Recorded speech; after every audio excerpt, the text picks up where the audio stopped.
constantly fret about where we are. Okay. All right, so this is the Newing Topaz, right? Yeah. So I actually made a video and I talked about this here. I love, and again, people who watch my channel, he's got like the hop schedule on here. You know, we've just modified. The transfer has this, and then fermenter early in the fermentation, later in the fermentation, there's this and this. I can't see it. I could literally put a picture. Actually, we're just updating. Yeah, there's the hop schedule, that's rad. I love that. Yeah. We're updating it to put a bit more information on it. We get more. If you're watching my channel, you care about this stuff, right? And it's nice to get not the recipe per se, but to have some indication of like what goes into the beer, right? So yeah, from all beer drinkers in Korea who love Gorila, thanks for putting this stuff on the label. Yeah. But actually, if you get in touch, we're willing to share the recipe. I mean, we'd be happy if you could try and make it yourself at home. And so is there any interesting stories you have about this beer? Let's say not the Topaz, but your Newing IPA that you've had various iterations of. Are there any interesting things, or like what you wanted when you made the recipe, or how you've changed it? Anything that they might want to know about this specific beer? Because this is pretty prevalent. Yeah, well, we've been playing with the water chemistry a lot. Okay. In my opinion, that's probably the big thing for these New England beers, to keep in the hazyism, because I think this one that you've picked out is a little bit on the older side, but it's still managed to stay quite hazy. This is from December 15th. Okay. A month and a half. Yeah. Oh, it's not too bad. Not too bad. Which year? But recently, there's been a few hop issues bringing hops into Korea. There's some. The Korean FDA changed the law on what they test for, so they start testing for something that nobody else tests for. And I don't want to say bad things about the Korean FDA because they're the people that can take a license. These are your bread and butter boys. Wonderful people who are just trying to keep the Korean public safe. They're doing their best, folks. Yeah. But they started testing for iron, which means iron. Yeah. So you get iron in hops because it gets picked up from the roots, and it's also maybe picked up in the pelletization process. I'm not exactly sure how it's in there, but there were some issues, and I thought you were a geologist. Yeah, well, I do wonder if we look at the soils, if there's a way to. Anyway, basically, quite a few containers of hops got to Korea and got sent back because they failed the iron thing. Like, what? There's too much iron, or what? Well, yeah. I mean, so basically, in 2021, they had no test for iron content in hops. 2022, they suddenly bring this thing in. And it's not something most countries test for in hops. Okay. So that meant that most of the hops got sent away. So we started looking for other solutions. And one of those solutions was a product called Spectrum, which is by Bar. Like super concentrated. Yeah. It's basically hop juice. Yeah. Is it really thick too? I've seen people pouring it. It's like this syrup almost. Yeah. It's like molasses, basically. Right. You can warm it up. Not too hot, otherwise you start getting some bitterness from it. And the main goal of there's quite a lot of hop oils. If you want a bitter with hops, you get a cheap hop with a high alpha content. You don't use Spectrum. There's hop oils that the bigger company use as well that are just there for the bittering. Again, because every time you put hops in, you're losing a bit of your yield. Right. But the Spectrum. Yield for Spectrum. Yeah. The Spectrum is actually adding liquid to it rather than taking. Right. And it's the only one of these oils that's really set up for dry hopping. What's the other liquid one that came out? Incognito. That's right. Yeah. But that's you're supposed to use that on the hot side. Okay. But we tried it in the fermenter. It seems to work okay, but it's not what they sell it for. Anyway, so Spectrum is something that really helped us. It moved us from something like a 75% efficiency on a New England to 85%. When you're brewing that much beer too, like for my purposes, yay, an extra liter. For his purposes, we're talking massive gains. Yeah, that's really big, right? And most of your cost is in a New England is related to the losses. Absolutely, yeah. Well, there's so much bulk. You know, the barley soaks up liquid when you're in the mash. It's the same thing if you use pelletized hops. And it takes up so much room in the bottom, you can only siphon off so much. Is that right? That's absolutely. So, yeah. All right. Thank you for telling us about the Newing. I don't think I told you. Yeah.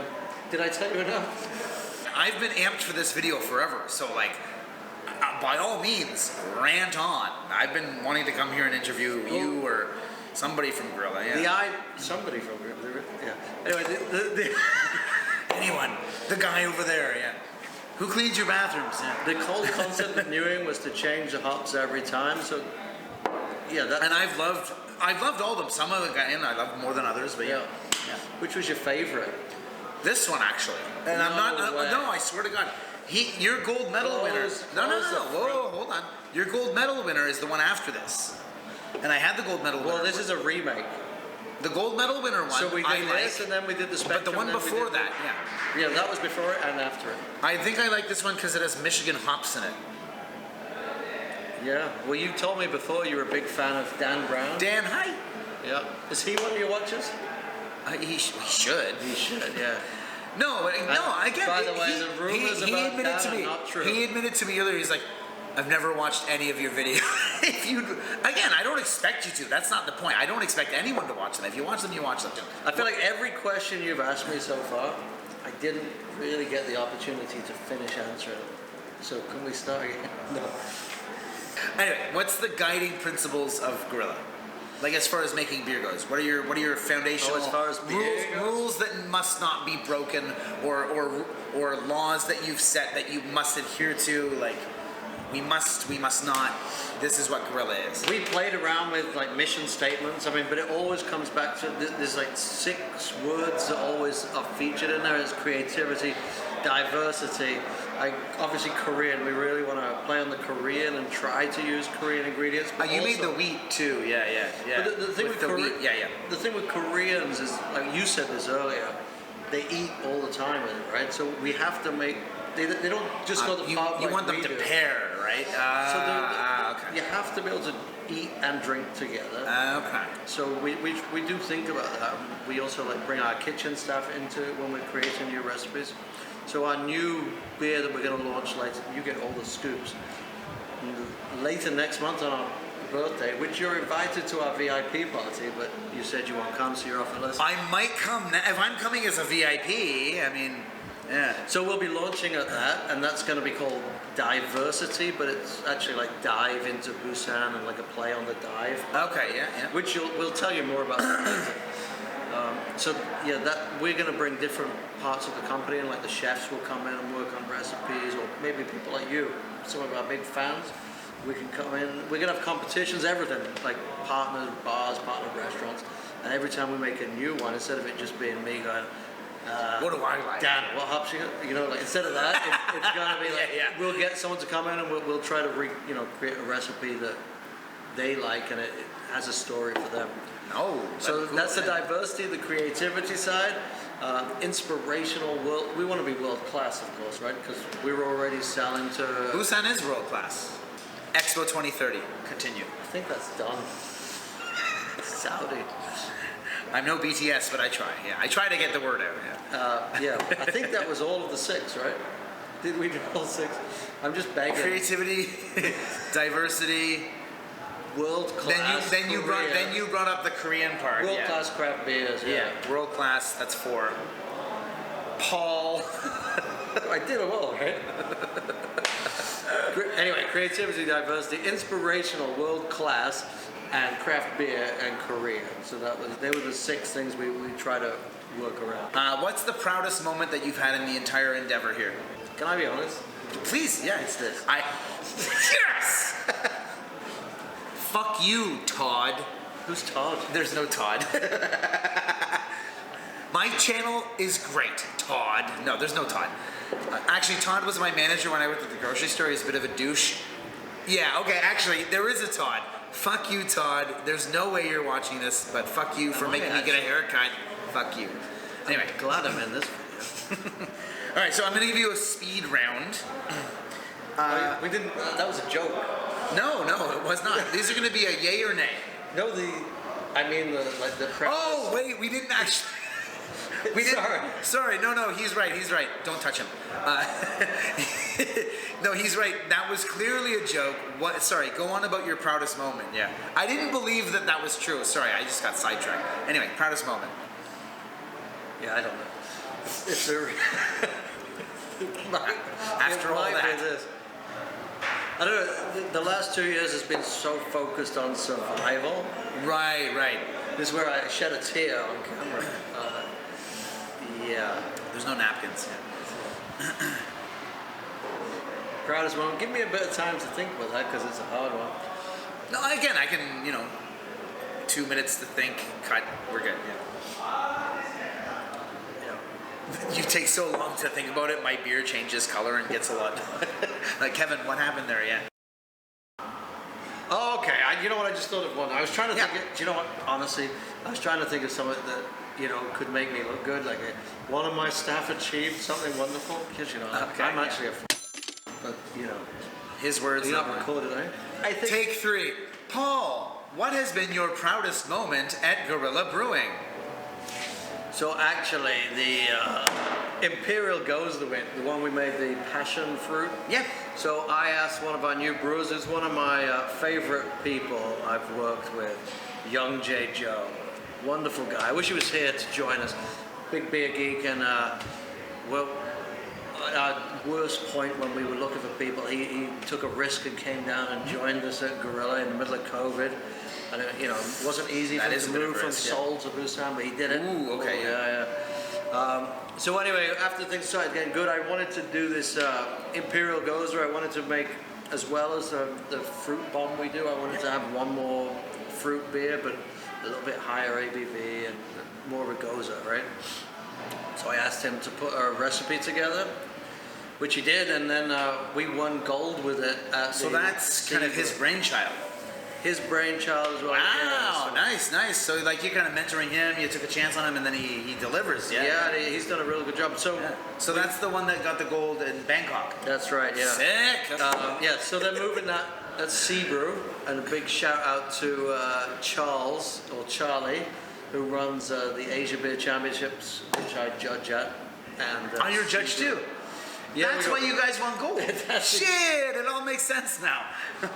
Huh. Do you know what? We've never won. Is this mine? We've never won when I've not been judging. Now, okay, actually, here's an extra question. Your beers are. Sorry, I didn't finish.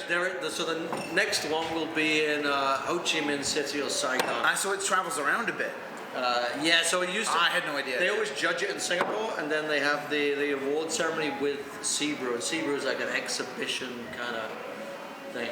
Okay. It's like a craft beer thing. And that'll be October, November-ish. You should probably This go year? to that. It's every year. I'll pencil it in, yeah. But the award ceremony is a little bit Oscar-esque, so it's quite fun. Yeah. So yeah. So the hold on. last one we won. We were very good. So we won the couple of golds, 3 or 4 golds or something, and we got the Best brewery in Asia. no, we didn't get that. Hold on, you're judging the beer competitions, and you're now the beers come in. So what happens is- unlabeled, right? But it doesn't matter. They don't put you on the table with a beer you've entered. So if I enter a New England beer IPA, I'm not judging New England IPA. Because I was gonna say They'll that, be like because so- obviously you know your own beer. Right. You know, well, you should be able to. Yeah. No, Which I mean, again, a bad person could go around giving out money to different tables, well, yeah, that's another issue. but Yeah. Fred's not allowed to judge for that reason. All right, so speed round, yes or no? Carling. Just yes or no? Yeah. Carling. Depends on the situation, right? Not now, but I'd drink it if I was Explain the situation in 10 seconds. Go. over height. No, we don't. If I was in a You're overcomplicating things, Paul. Okay, then no. Radlers. Radlers. No. Light beer. No. Boston Steamers. You know what that is? No. It's half beer, half tomato juice. Oh, it sounds interesting. Sounds like how it goes. Are we gonna say yes? Let's go yes. Philly sour or kettle sour? Like we did this earlier. We did. Now pick one. For the rest of your life, you can only drink beer from the UK, Belgium, or Germany. Pick one. Belgium. Good choice. For the rest of your life, you can only drink Cass, Terra, Height, Max, or OB. What are you picking? Terror. Yes! Thank you. Yeah. That's everyone. A lot of my friends go Terra. Fuck that. I think that's the best one out of those 5 too. Yeah, I think so. Yeah. All right. It's made by Height, right? Yeah, it's one of the big bias. As far as like where you see Gorilla in I know it's the kind of stereotypical classic question, but like, as far as 5 years from now, 10 years from now, you're doing well, Corona's diminishing, like what do you want? What do you want Gorilla to be in 2028 or 2033 or 2050, you know? Biggest in Asia or bankrupt? I don't care which one. We're gonna get rich or die trying. Yeah. The 50 It's cent. not about getting rich, it's just that if we can't grow the industry to be that big and grow things that fast, then I guess it won't work, right? I don't want to be like I nearly said a bad thing. I don't want to be that brewery I nearly said. Say as little or as much as you want about any given subject. It's fine. Yeah. But I do think that the craft beer industry in the past, during COVID, has basically gone to like not craft beer. A lot of these breweries making cheap crap, 4 for $10 in the convenience store. Oh, no. Okay, I know who you mean then. Yeah. Well, I mean all of them. And it's no, but there's one kind of notorious, no names. Which one? They're very. Carberry Plus? They think the Earth revolves around them, but in reverse. Did I say it? You did. Okay. Well, I just think what they did for the craft beer industry just played into the hands of Hike and OB, which is that brewery that we're talking about. I don't hate them. Like I'm not angry or anything, but it really isn't good. And they've kind of marketed themselves as like, yeah. When you get into a race to the bottom for prices, the only people you're helping is the big players. Yeah. And I mean, maybe they needed to do it through necessity. And in that case, you kind of forgive anything people did during Yeah, COVID. like I said, I'm not angry or anything. I really don't like their beers, and Where we are coming out of COVID, I think if people can't do that, I mean, they're just creating another brand alongside Hype and Cass, right? Or Terra. They're not really a craft brewery. So hopefully 2023 is the year where people start to taste craft beer and they taste something better than the beers I mentioned. Yeah. What they put into convenience store, 4 for $10. 4 for $10's great. Like you get a Carlsberg and a Stella. You know, these are established brands with long history. You know what you're getting. But yeah, it's like, wow, look, this one paired with this ramyeon company and for branding. Amazing. Yeah. Yeah, I'm like, no. I'm not saying bad things about. I mean, whatever people did. You have to be more careful than I do. Yeah, you have to frequent. Honestly, you have to fraternize with these people. I don't care. Well, maybe you don't, but I'm more at liberty to kind of shit on people, which I don't because I don't think that's productive. There's a lot of breweries in Korea. He has to deal with these people daily. Yeah. That really care about craft beer. Yeah. And like we've talked about them, like Beervana and Kili, and I love Beervana. I took my parents there a few weeks ago. so many. Yeah. I don't even want to start naming them. It's numerous. Yeah, too numerous. We've all been hurt by the 4 for $10 thing. It's not good for anyone, and it's not craft beer. It's just it's exactly Here's the thing, what right? Cass and You can Hype get a shitty knockoff craft beer for $2.50, or you can spend 6 or 7, and you can genuinely. Now the alcohol's probably going to be higher, so if you want to get wasted, if you that said, if you want to get wasted, just fucking drink soju. If your sole concern is getting fucked up, just buy soju. But you know, you spend 2.5, 3 times more, and you're gonna go, wow, shit. Even if you're not a beer expert, you're gonna notice the flavor difference, even if you can't verbalize it, right? Yeah, just start easy, go two times the price of the normal stuff, and then work your way up to the harder stuff. I sound like a drug dealer. So it's like staying alive's going on there. I hope the people can hear it, right? You're just going, like, Paul, are you okay? Yeah. Can I buy a camera off you? That whole rig right now is worth about $1,100, $1,200.